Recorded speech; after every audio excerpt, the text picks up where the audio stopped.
The Smart City of Barcelona, a presentation by Christopher Meikle. This presentation will cover these 5 sections related to the Smart City Initiative, or as City Hall have labelled it, City OS in the city of Barcelona. The more humanity urbanizes, the greater the need for its cities to be smart. Currently, approximately 50% of the population around the world is concentrated in urban areas, and some studies suggest this could reach 60% by the year 2030. Additionally, globalization breeds a competitive market for cities to attract companies, tourists, and especially human talent. In the second half of the 20th century, the city of Barcelona was struggling as it transitioned out of an industrial economy causing high rates of unemployment and economic stagnation. The challenge was to be a productive and profitable knowledge-based economy, but also an improvement in the quality of life for its citizens. Since adopting a Smart City initiative, Barcelona are now in the top 30 most livable cities in the world, with an overall rating of 92.5 out of 100. In 2014, a study estimated that CityOS has added 85 million euros to the GDP and created over 21,000 jobs.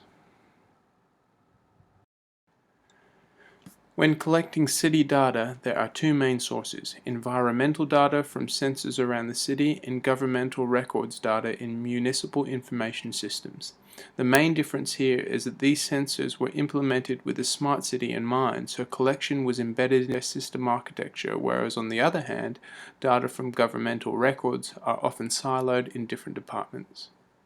As for engineering, for existing government records, an archivist would be responsible for managing siloed databases, and a systems architect would have been involved in creating these databases, which would be stored on City Hall servers and computers. This would be similar for sensor data. One goal of Barcelona City Hall was to liberate data and give power back to their citizens through data.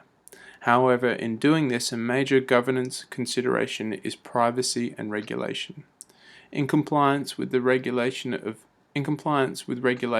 a data protection officer must be appointed by the Barcelona City Council to see that data activities comply with regulation. Wrangling of the data from sensors will be a very simple process compared to the wrangling of governmental records data. New government data that has been placed on Barcelona's open data platform will be easier, but anything not there or from the past will be difficult to wrangle. Analysis of data for the 2 sources could be done separately.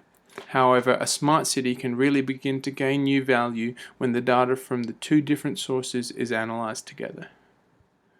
Presentation would most often be in the responsibility of analysts and statisticians. Operationalization would include these 2 roles, but could also bring in personnel from outside the data science field, including policy and decision makers.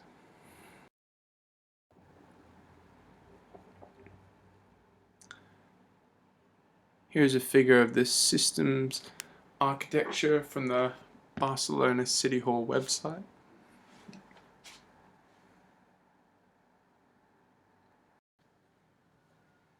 The city of Barcelona planned to create data from sensors and other technologies integrated by the Internet of Things. Barcelona City Hall planned to receive data from municipal information systems, external information systems, and social networks. Much of the sensor data would be anonymous in nature, however, sensitive information could be scattered throughout the other 3 sources of operational data and thus must be evaluated in terms of privacy policies. Preservation action would be taken on nearly all of Barcelona's data from both streams and stored in the global repository of city data. The data that Barcelona City Council has available will be used in business intelligence, in its situation room, and other applications where reuse will often occur. Additionally, access will be given through Open Data BCN, Barcelona's open data platform. With such a large number of sensors as well as municipal information, the volume of CityOS data is very high. Centerlo, Barcelona's data platform, for its over 15,000 sensors, receives more than 3 million events per day. As there are so many different types of sources for data in CityOS, inherently there are going to be a high variety of data, with some of them listed here. Consistency and trustworthiness are the two main factors of data veracity. Data quality can decrease because of ambiguity, incompleteness, and inconsistency. Runtime event calculus is a technology in which multiple sensors can be matched against each other to alleviate uncertainty issues. Open Data BNC states that its main goal is to maximize available public resources, exposing the information generated or guided by public bodies, allowing its access and use for the common good and for the benefit of anyone and any entity interested. Centerlo defines itself as the piece of architecture that isolates the applications that are developed to exploit the information generated by the city of Barcelona and the layer of sensors deployed across the city to collect and broadcast this information. Here is an outline of Centerlo's system architecture from their website.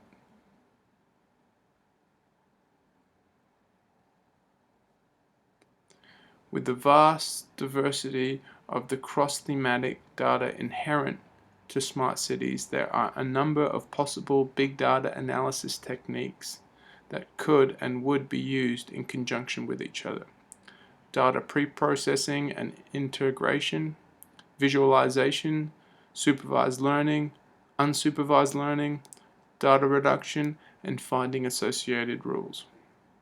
In terms of Barcelona City OS, for several years, CISO has partnered with City Hall to develop a multi-vendor software platform that, as opposed to cloud computing, deploys their coined fog computing approach.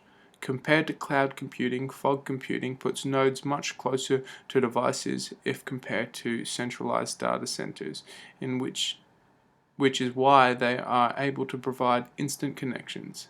Its benefits listed here are ideal for a smart city.